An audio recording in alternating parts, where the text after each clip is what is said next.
Oggi ti scrivo queste barre senza far rumore, come fa la neve quando cade sulle ore.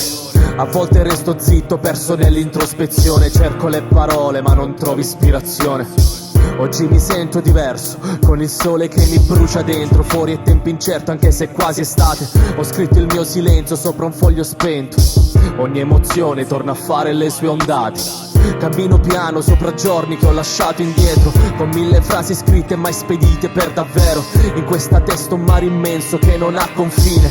Ogni silenzio è un canto che si spegne alla fine. La mia vita è come un film senza copione, a volte Tarantino, a volte delusione. Parlo da solo come Joker in prigione e spero nel finale, ma senza una visione.